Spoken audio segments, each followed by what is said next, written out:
So, hi everyone. Let me just introduce myself again. My name is Xiaole Li, but you can call me Le, like how it says in French.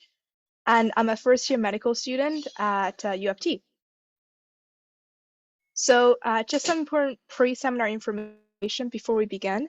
This seminar will be recorded, and I'll be presenting some information and also advertising for my packages at Accepted Together in the end. And if you have any questions about the presentation and the services I provide, please reach out to me via acceptedtogether.com. And just my name here is Xiaole Li without the L in the middle. You can find me there. Okay, so just a little bit about me before we begin. I was born in China and I moved to Canada to Winnipeg, Manitoba when I was about 14 years old. And I applied for university as an out-of-province student in Ontario. And I studied my undergrad at medical sciences program at Western University. And now I'm a first year student, med students at U of T. This is a bit, in the future, but my residency interest would be potentially ophthalmology or family medicine. And a fun fact about me is I'm a huge cat lady, and you can see the three cats, my three cats here. So now I want to discuss my journey to medicine.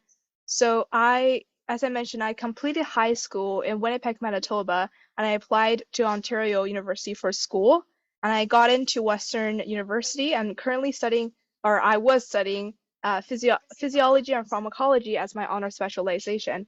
So a little bit more information about Western MedSci if people don't know about it. So basically for Western MedSci, it's a really great program that it's help you in your pre-med journey. So they will the first 2 years you will have some general courses where everyone take basically the same courses. You do have some electives you can choose from, but most people take the same courses. And then in your third year, that's when you applied into different specialties. So for me, I chose physiology and pharmacology, but a lot of my colleagues also chose like things like immunology, microbiology, biochemistry, or even biostatistics. There's a wide range of modules and specialties you can choose from, which is a really great program if anyone is currently considering applying to undergrad for the upcoming year. And yeah, so after the second year of my summer, I completed my MCAT. I was able to receive a really a score that I was really satisfied with, 523. And the section breakdown is for chemistry is 131, biology is 130, cars is 130, and psych and soc is 132. So another tip here is that most people do their MCAT after the summer of their second year. This is when you as a pre-med student, this is when you learn basically most of the core courses that will help you prepare for MCAT. This includes like biochemistry, organic chemistry, something like that, and that will help you sufficiently well in preparing for the MCAT. And that's when most people do it. And then if they don't get a score that they're satisfied with, they also have another year for the summer next year to redo it and potentially get a better score. So yeah, so after I got my MCAT score, I was really happy with the score, and I decided to apply for just to try things out for my year three. And I didn't expect to get any interviews from this round because I just want to try things out and gain some experience so that will help me for the next application cycle. And I applied to 4 schools which accept third-year students. They're all in Ontario, so U of T, McMaster, Ottawa, and Queens. And this year in January and April, I was really fortunate to receive 3 interviews at U of T, Queens, and McMaster. And eventually I was accepted at U of T and Queens and waitlisted at McMaster, and now I'm a first year U of T student. So, talking about my journey is good and all, but it doesn't really help you with with your journey because everyone is unique and different. So, for the rest of the presentation, I want to focus more on giving you some tips from my past application cycle, from my experience by talking to my colleagues, and reflecting on myself. And I want to first start off with giving you some general tips, and then diverge into the different aspects and the different steps in the application journey to help you more. So starting out with some general tips, the first one I would give is to really introspection. So introspection just means to really reflect upon yourself and look at, everything, your personal experiences, your ABS, your GPA, your whatever, whatnot, and think about some strengths that you have and try to maximize them, whether through developing them in your undergraduate years or try to showcase and highlight this to the admission committee. So what I mean by this is we know that, UFC, for instance, they have these four clusters of values, which I shown here at the bottom here, and professionalism, communicator, advocate, and scholar. So think of looking at these four clusters and really reflect upon yourself and your experiences. Which of the four, um, which two out of the four do you think that you are the most good at, and how can you best showcase this to the admission committee, whether through your ABS, through your personal essays, or during your interview. And for other schools, look at the ChemMet's values. Out of all these values listed here, which one do you think out of those maximize two, three strengths that you think you can highlight? So for me, for example, I think I'm a really empathetic person. So whether it's through my volunteering, through volunteering or working with children, or in my work as working the clinic. So I really discuss a lot of these in my interviews and highlighting them in my personal essays. And I think that came across showing that I'm a really empathetic person. And the second thing you want to consider, it's a really cliche one. So why do you want to be a doctor? Um, I think people get asked all about this question all the time, and sometimes you just don't answer it very truthfully. But it's very important that you think about this and really consider this with yourself. Be really clear with yourself. What is the intrinsic motivation that really pushes you towards pre-med journey and becoming a doctor? And once you have that nailed down, it's very easy to answer a lot of the personal questions and a lot of the interview questions, because once you have this in mind, this will be your foundation for developing those answers.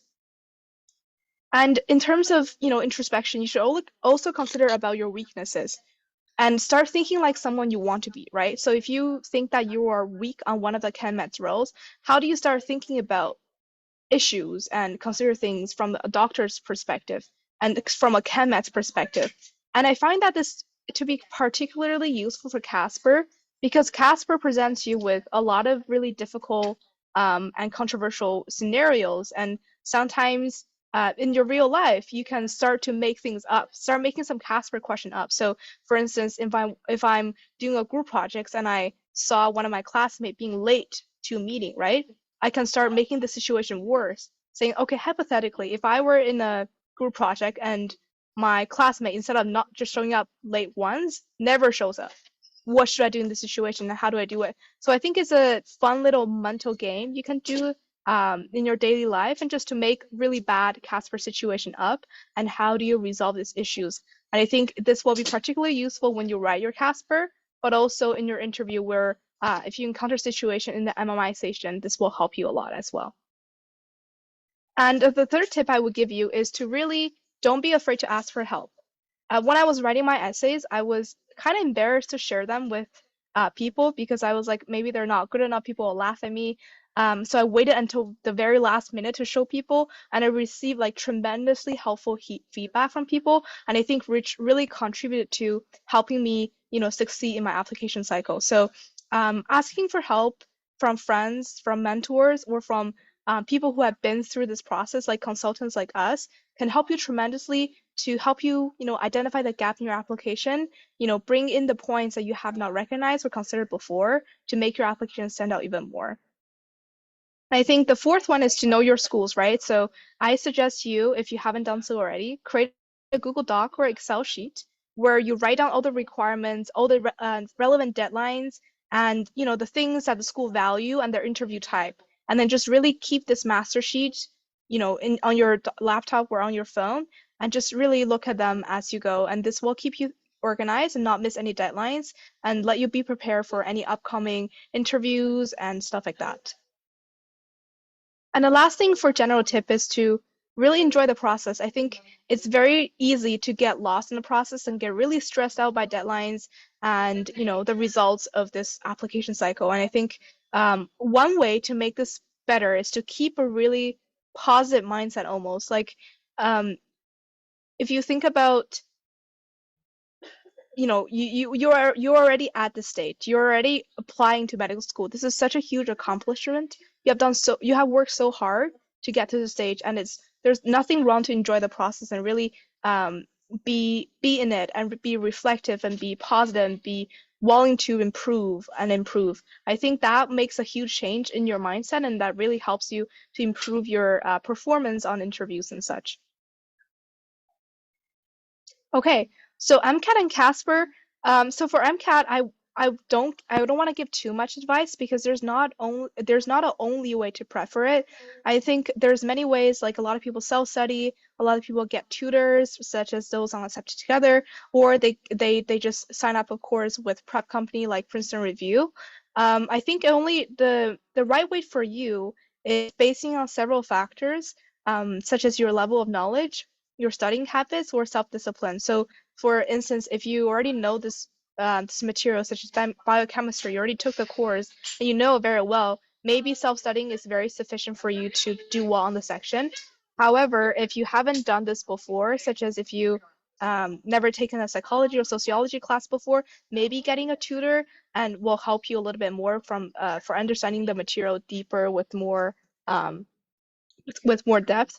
And also, some people, stick with prep company, even though it's very expensive because sometimes people don't have the self-discipline to, keep it going. And MCAT is a really straining journey. And some people keep with prep company because that will keep them going. But for some people, they make their own study calendars and they can stick to it. So self-study is sufficient for them. So it really depends, again, introspection on what you need, what you think you're good at, and what you lack, and just use these to supplement what you're lacking. And for Casper, I think reflecting back on this journey, I think there's four main points I want to share with you. The first one is I think that a lot of people talk about, typing speed in terms of Casper, like how you can just type like 100 words per minute to be able to do well on Casper. I don't think that's necessarily the case.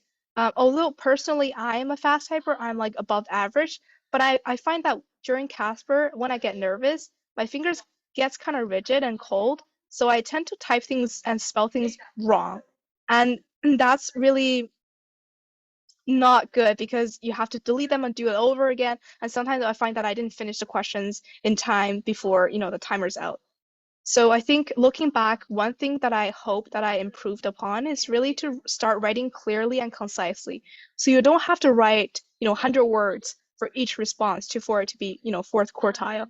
You only need to convey your ideas clearly and concisely. Learn to do that when you start practicing.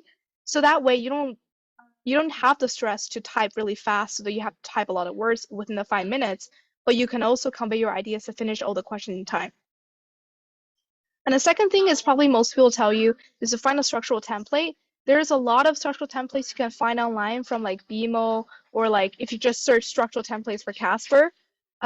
Just find something that work with you and then be able to use it and apply, scenarios when you see them into the structure will save you a lot of time when you actually do the Casper. And thirdly, there will be some personal questions on the Casper exam. So after a prompt, they may ask you something like, "Oh, tell me about a time when you experienced this," or tell me a time when you failed."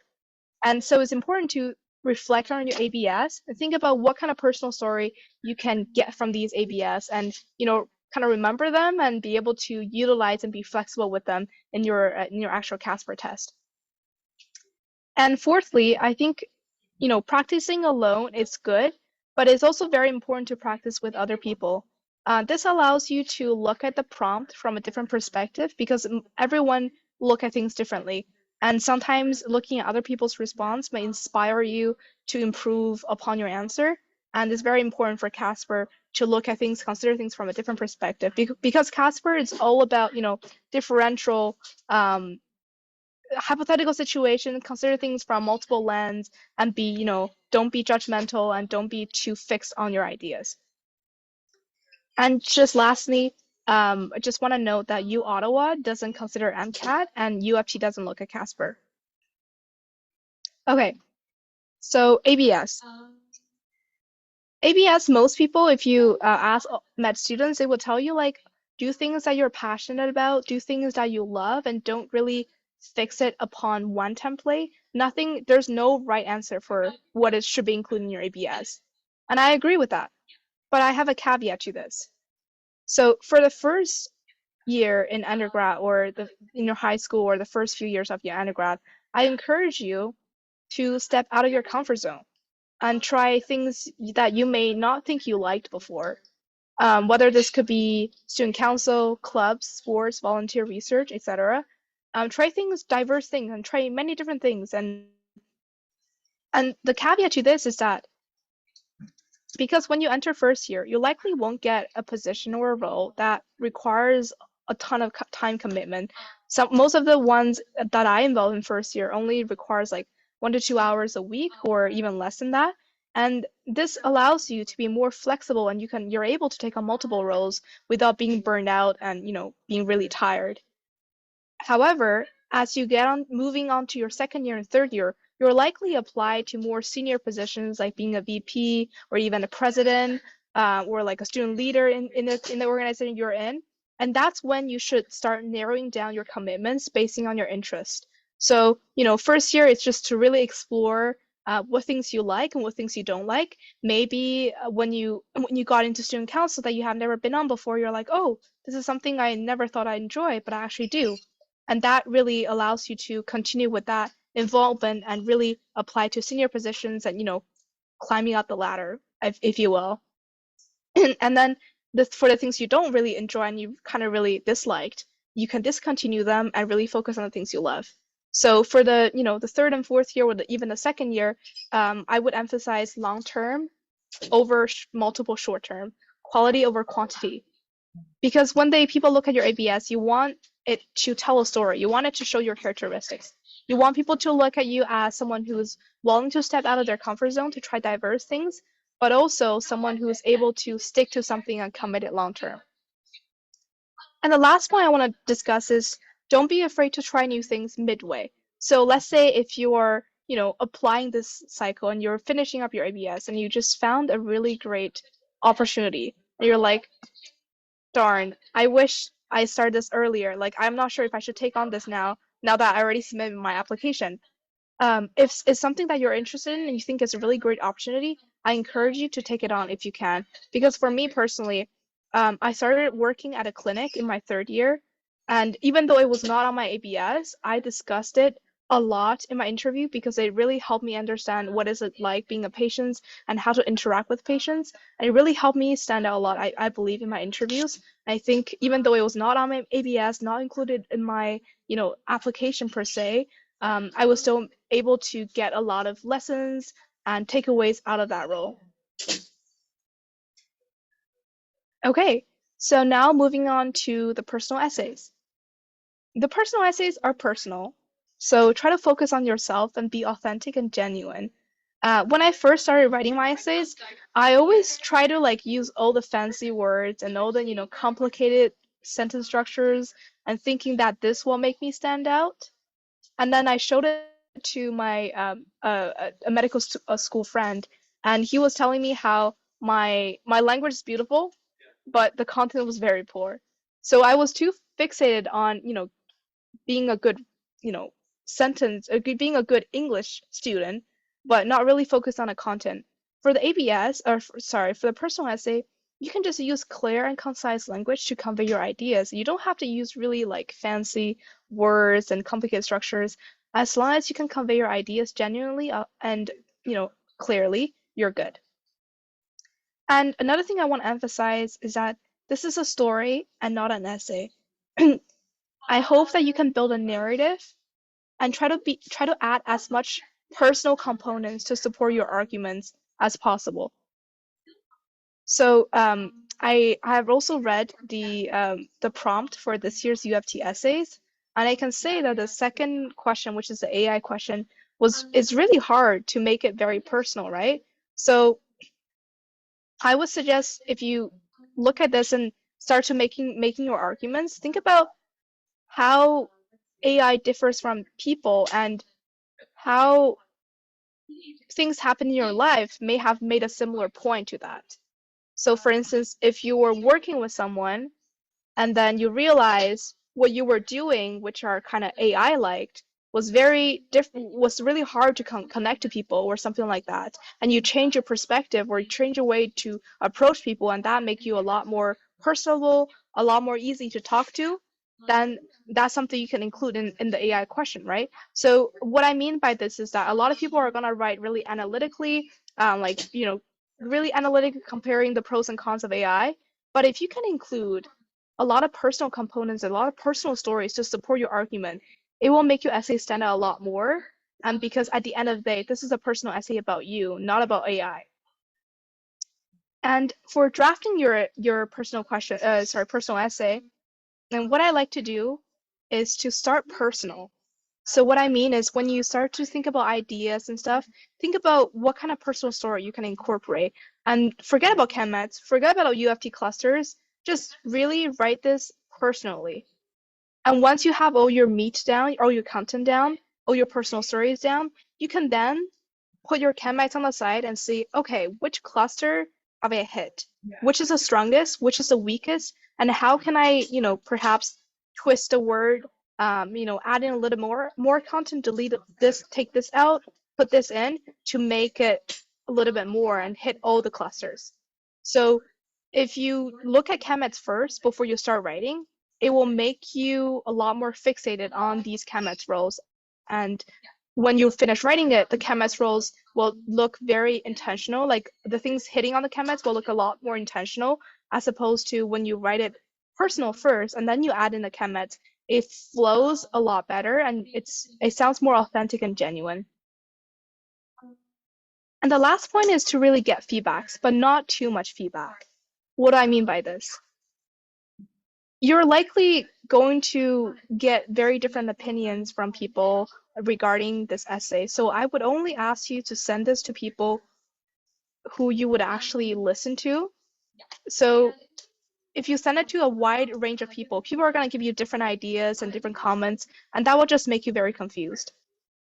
I would just suggest to give to people like 2 to 3 people or 3 to 4 people at most to take a look at it and give you comments. Like maybe a mentor that you really respect and trust, maybe a friend who's really good at writing essays, like you trust their writing styles and they can give you, content ideas a lot more, or medical students who have applied and succeeded in their application, and that can give you a lot more personal feedbacks, like us.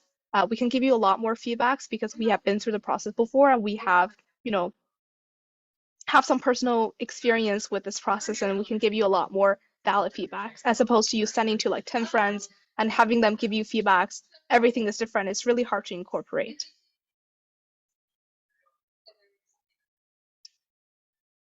Okay, so now moving on to a really exciting but last final part of the interview application process is interview. So the first thing you want to do is to really get familiar with the type of interview you will be having. So for instance, McMaster and the Queen's first round of interview will be MMI. UFT uses MPI. Western Queen's second round and U Ottawa uses panel. So each interview type is very different, and they may require you to be react differently and use different skills to be able to be successful. So it's really important to be familiar with the type of interview, what type of question you will be expected from these interviews, and be able to be prepared for them. And then, interview, really the only advice is practice, practice, practice. There are going to be 1% of people in the application pool who will be just naturally good at, talking and interview, and they will just ace it without, much practice. But for most of us, like me included, I need to have lots of hours of practice put in to be able to feel confident and, ready to be at an interview. And I think the more you practice, the more question you answer, the more times you time yourself, the more ready you will be and the more confident you will feel at your actual interview. And I encourage you to starting off, you can practice with people who have experiences with that type of interview before. So this could be people who have gotten into med school, like people who have gotten into McMaster will be really good with prepping you for, MMI because they have successful experience with the interview type and they can share with you a lot of their personal tips and habits that help them, effectively prep for these interviews. And that will make you more productive as you begin to, getting familiarized with that type of interview and whatnot. And once you started practicing, you can do it with your friends and family. You can let them like take a look at you and see, okay, how am I presenting myself? How's my facial expression? Am I doing too much hand gesture? How's my, talking speed? And sometimes even content if they are willing to do so. But the most, effective and productive way for you to practice interview is probably other than, practice with people who have experience with interview is with yourself, right? So what you can do is you can video record yourself and time yourself. This way, for instance, for MMI, you have I don't remember, like 8 minutes for McMaster where you have like, but you want to leave some time for a Q&A. So you want to time yourself for probably 4 to 5 minutes, and you want to make sure you hit this time points for every question.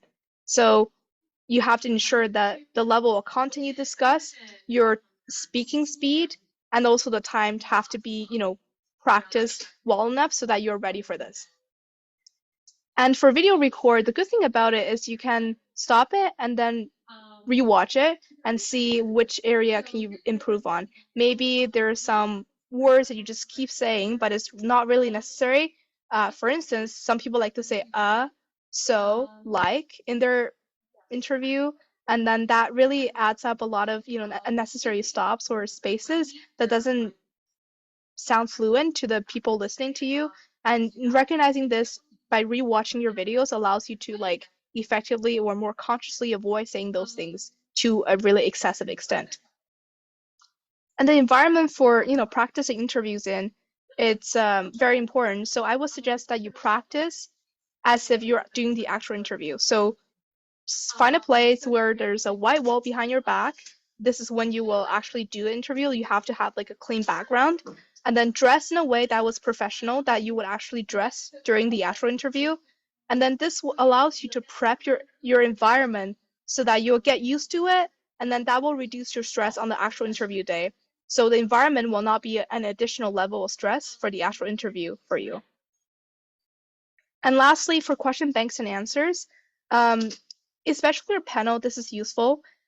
Panel interviews have some really classic and traditional questions they tend to ask you, and it's important to know them and have an answer for them. For instance, like, tell me about yourself. Why do you want to be a doctor? These are really classic panel questions that tend to get asked a lot. And for preparing the answers for these ones, it's important to not write things down in sentence and just repeat them verbatim, right? Because what happens when you write things down and you just kind of read it out loud is that you will sound very robotic and over rehearsed. And you don't want to do that during the actual interview. You want to appear as if you have the answer in mind, but you haven't rehearsed it before. You want to sound very natural and as if the answer just, popped out of your mouth for the first time. So you don't want to sound over rehearsed at all. So what you can do is you can write down the big ideas down, and then just start talking about these ideas, expanding them, and making sure every time you practice, try to make something different. This way, it allows you to not really memorize the answer, but know the big ideas you want to talk about, not memorize the answer. So this way, you doesn't sound verbatim or robotic on your actual interview. So that's all my tips for, the application cycle. And now I want to move on to discuss my packages. So my hourly rate is 40 USD per hour, and I offer 3 types of services. So firstly, UFT essay edits. So for general comments and feedback, usually what happens, I'll hop on a video call with you, and we'll go over these, read over these essays. I'll give you general comments and feedback within an hour. But if you want like really extensive edits or feedback, usually this will be done in 2 to 4 hours, depending on the content and how much I need to edit. And this is usually done offline because I'm more productive that way. But if you want me to go over them with you online, I'm also okay to do that. And also for the UFT essays, so if you are stuck on an essay prompt, you don't know what to do, I can also hop on a Zoom call with you and kind of like help you brainstorm. We can look at your ABS and we can discuss the essay prompt and we can start writing it and then help give you some feedbacks and brainstorming as we go. And this can also be done for UFT edits. So just shoot me a message if you're interested in that as well. And the second one is OMSAS application editing. So for editing ABS, which is your autobiographical sketch, this usually takes about an hour. And so what happened is that this is synchronous. So I'll jump in the video call and edit with you. And usually this can be done within an hour. And then if you have any other questions about the applications, I'm also willing to hop on a Zoom call, not Zoom call, sorry, the platform video call with you and answer all of your questions.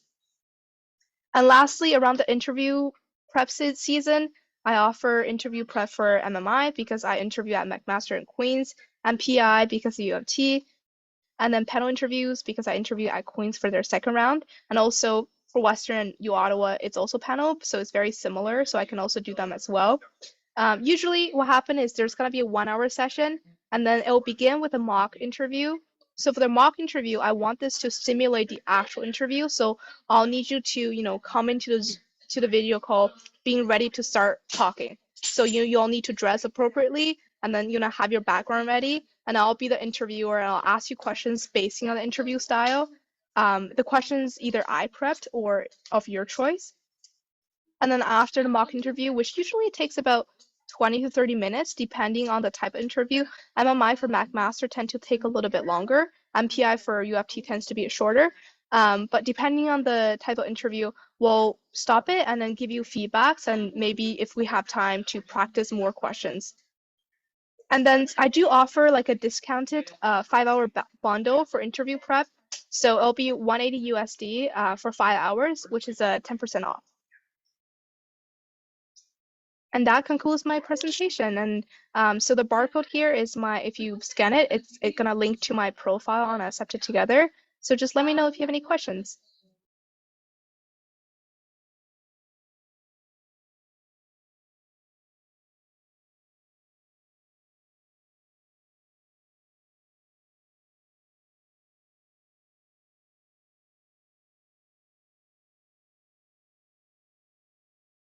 Sorry, I'm just going over the questions I have here. Okay, so when in the summer did you take your MCAT? So as I mentioned in my presentation, I took my MCAT in the summer after my second year undergrad, which is usually when most people do it because that's when they have, sufficient knowledge about a lot of the things that will be tested during the MCAT. So if you are in the pre-med undergrad program, a lot of them covers like biochemistry and organic chemistry in second year, and that's when you've done them, you can do the MCAT. So you have a base knowledge and you can just review the concept you have already covered.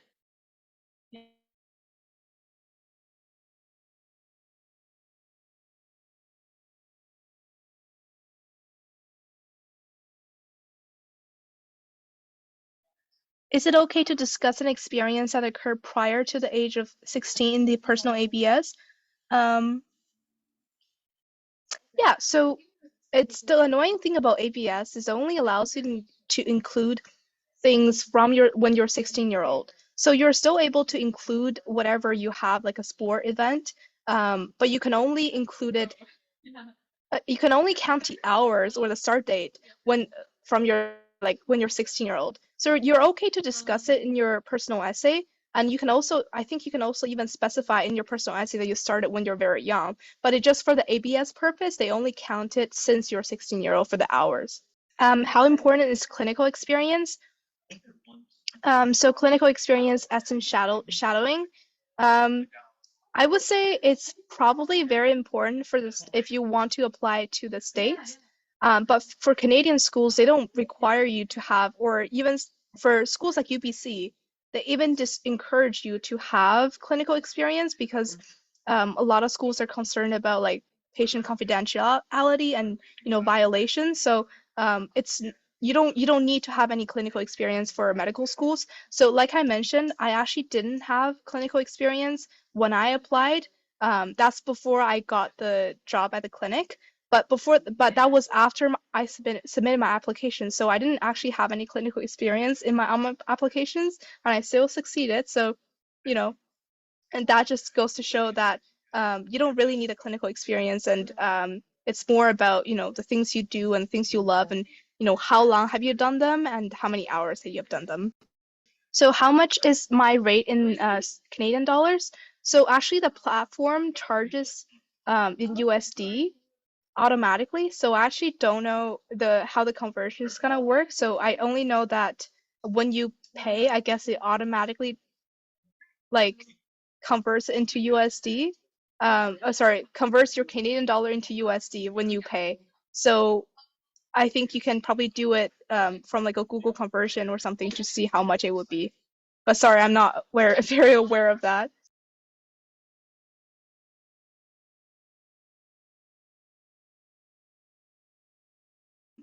What aspect of the application holds the most importance? MCAT, GPA, or extracurricular?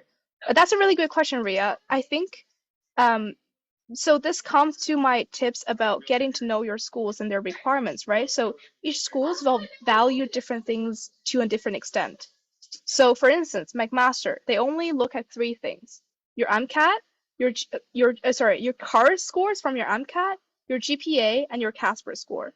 So if you have really good score for them, you have really high chance of receiving an interview invite from McMaster. Schools like U of T, they look at things a little bit more broadly. They look at your ABS, your GPA. Their MCAT is a cutoff. So as long as you meet the cutoff line, they don't assess it competitively. And they also don't look at Casper.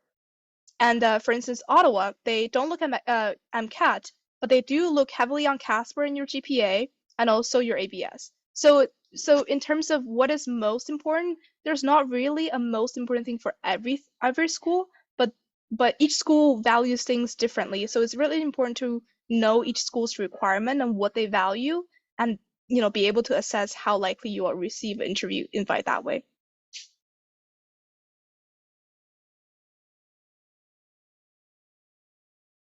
So I'm planning on attending med school after my fourth year. Should I write my MCAT after second year or after my third year?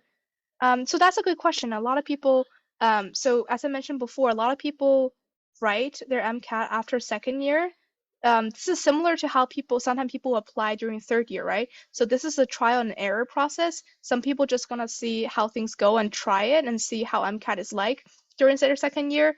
And then if you write it during a second year, you have the benefit in the sense that if you don't receive a really good score, you still have the opportunity and the time to rewrite it in your third year. But if you write it in your third year, you just have to ensure that you get a really good score, and then be able to apply the next cycle, right? But if you write it in your third year, you can take your second year summer to do other things that you may think it's also important, such as research, job, and taking another summer course, etc.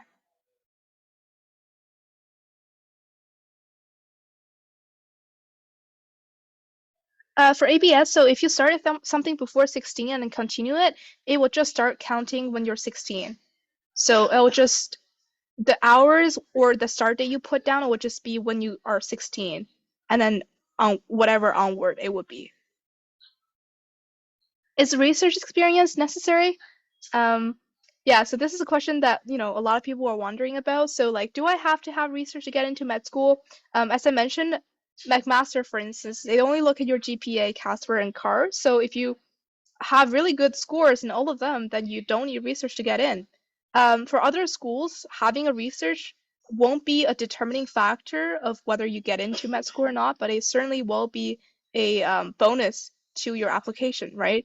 Having the research, because a lot of schools such as U of T, it's really have a lot of emphasis on encouraging students to do research and participate in getting involved with research. So, there are students who got into U of T without prior research experience, actually a lot of them, but it doesn't mean that, I can't guarantee you that if you do research, you'll definitely get into U of T, but if you don't do research, you'll have zero chance at U of T. It's just a relative like balance.